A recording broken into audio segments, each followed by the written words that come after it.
Salut les coureurs, salut les triathlètes. Aujourd'hui, on va parler blessure. La blessure, celle qui vous met au tapis, celle qui vous empêche de participer à une course, celle qui vous empêche de vous entraîner. Comme le disait une de mes copines, Michel, moi j'ai une chance incroyable.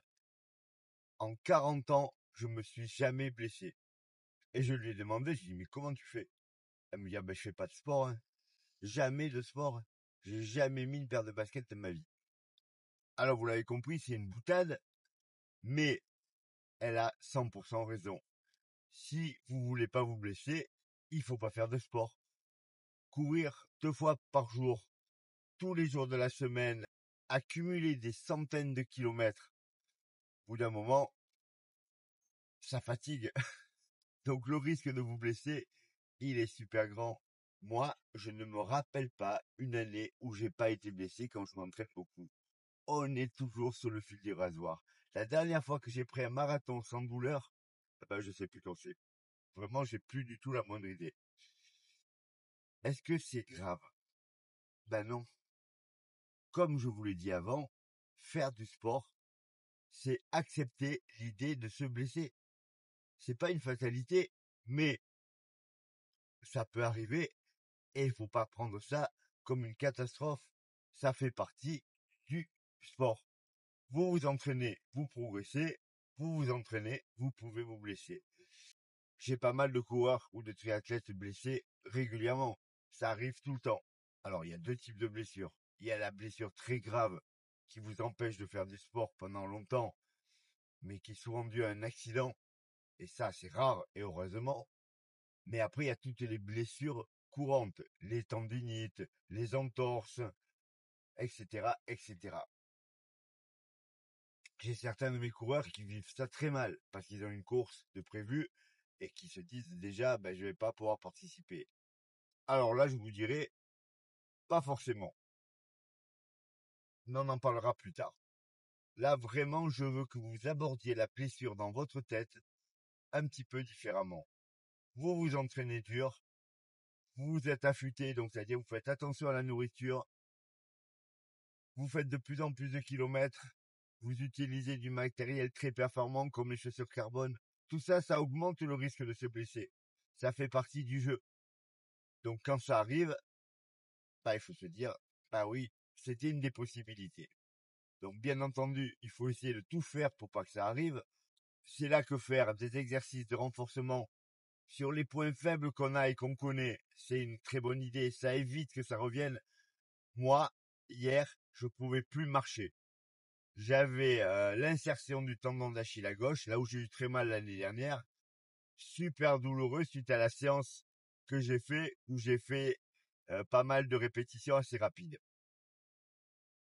Pourquoi? Déjà parce que j'ai fait une bêtise. Je dis à mes coureurs de pas le faire, mais je l'ai fait quand même. J'ai pris une paire de chaussures un peu fatiguées. Et pour ce genre de série, il vaut mieux pas. Alors en plus, j'ai pris ma paire de Elite. Et la Elite, elle a vraiment un gros désavantage par rapport à toutes les autres Saucony, c'est qu'elle s'use mal.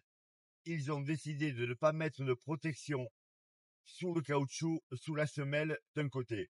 Résultat, ça s'use très vite de ce côté-là. Et ça fait un petit déséquilibre.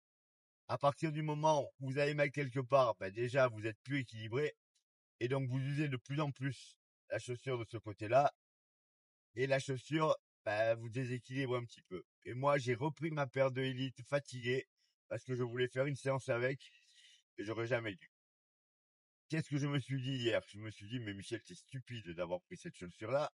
Et ensuite, je me suis dit, Michel, t'es surtout stupide parce que ça fait quelques semaines où tu as quasiment plus mal et tu as arrêté de faire le renfort sur les mollets. Tu as arrêté de faire le renfort sur les mollets alors que tu sais que tu dois en faire tout le temps pour faire partir cette blessure-là. Donc, s'il y a une possibilité d'anticiper une blessure, il faut le faire. Si vous avez des problèmes de genoux, vous allez travailler vos quadris. Je dis toujours de ne pas faire de la muscu pour faire de la muscu si vous ne pouvez pas assez. Mais par contre, quand vous avez une pathologie, là, il faut faire l'inverse. Vous faites tout le temps le renfort qui correspond au problème que vous pouvez avoir. Ça, c'est juste une aparté. Donc, au niveau de la blessure, qu'est-ce qu'on fait quand on est blessé? Comme je vous disais, blessure très grave, accident, là, on peut rien faire et on est obligé de subir. Quand vous avez une blessure légère, il suffit de trouver un sport de remplacement. Hier, je pouvais absolument pas courir. Je me suis dit, écoute, tu vas bosser en faisant du vélo. Donc, je me suis mis sur mon home trainer avec mon ordinateur devant et j'ai fait 3 heures de home trainer pour remplacer l'heure et demie d'endurance fondamentale que je devais faire. L'intensité, elle n'était pas énorme, mais j'ai pu faire ça. Les triathlètes, c'est rare qu'ils puissent pas s'entraîner. Parce que vu qu'ils travaillent sur 3 sports, bah, ils arrivent toujours à trouver une discipline de remplacement. Vu que l'endurance, elle est transmissible, vous pouvez tout à fait maintenir votre forme en faisant autre chose. Vous avez un marathon dans 6 semaines et vous avez une tendinite. Vous savez que pendant quelques jours, vous n'allez pas pouvoir courir du tout et que la reprise, il va falloir la faire tranquille. Rien ne vous empêche, si vous avez un home trainer à la maison, de transférer vos séances sur le vélo. Alors, si vous êtes un triathlète, vous le faites de base. Si vous êtes un coureur, mais que vous ne connaissez pas trop vos données de puissance, de choses comme ça, vous pouvez tout à fait faire ça au cardio. Je suis pas un fanat de l'entraînement au cardio en sport, parce que je trouve que ça fluctue trop en fonction de plein de choses, mais là, dans ce cas de figure, oui, c'est super bien. Si vous savez, par exemple, que vous faites vos footings à 130 pulsations, ah ben, vous vous mettez sur le home trainer, vous enlevez 10 pulsations, qui correspond en gros à la différence entre un sport porté et un sport où vous êtes debout, et vous faites votre heure à 120 pulsations, et vous avez fait une séance. Alors, bien entendu, vous ne courez pas, mais dès que vous allez pouvoir recourir, vous allez mettre quelques jours pour retrouver une foulée à peu près normale, mais comme vous avez travaillé le cardio à côté, il n'y a pas de perte de forme. Vous ne perdez aucunement votre forme.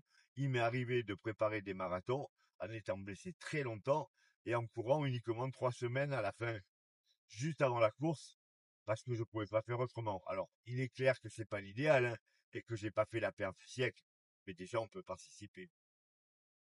Mais de base, si jamais c'est pas faisable, et que vous êtes obligé de renoncer à une course, c'est pas très grave. Ne vous prenez pas la tête. Alors, il y en a certains qui me disent, ouais, mais j'ai pris le dossard, tu comprends, je vais perdre le dossard. Alors, déjà, le dossard, vous pouvez, si c'est faisable, essayer de le revendre. Vous pouvez le donner à quelqu'un. Mais, si vous faites pas le voyage que vous aviez prévu pour le marathon, vous allez économiser plein d'argent, en fait, hein. Je sais que ça paraît stupide ce que je dis, mais moi, il m'est arrivé plein de fois de renoncer à des marathons. Je vais pas aller à un marathon si je suis blessé. Oh, ok, je perds le dossard, même si c'est des fois un peu cher. Mais j'économise le voyage, j'économise l'hôtel, j'économise tout ça. Donc, je me prends pas la tête avec l'aspect financier de la chose. Parce que aller faire un marathon, ça coûte cher. Et c'est surtout d'y aller qui coûte cher. Plus que le dossard. Mais surtout, je me dis pas que c'est catastrophique. Je me dis que ça fait partie du jeu.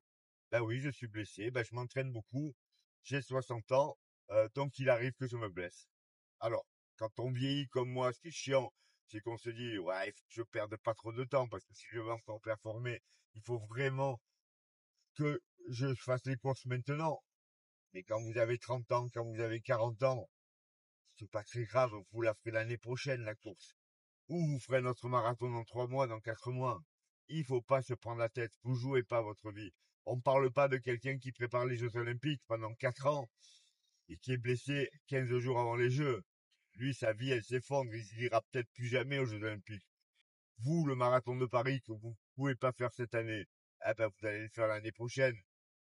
C'est pas très très grave. Ça change pas vos vies. Donc vraiment, enlevez-vous cette pression que vous vous mettez avec je peux pas participer à la course, c'est une catastrophe. On trouve un sport de remplacement, on évite que ça revienne en se disant j'ai une faiblesse à tel endroit, je vais bosser ça, mais surtout on ne se prend pas la tête. On n'est pas au fond du trou à cause de ça. Si vous voulez pas vous blesser, je l'ai dit en début de vidéo, vous faites pas de sport. Vous regardez la télé en mangeant des chips, vous allez avoir d'autres pathologies, mais vous n'aurez pas de tendinite, c'est sûr et certain, hein.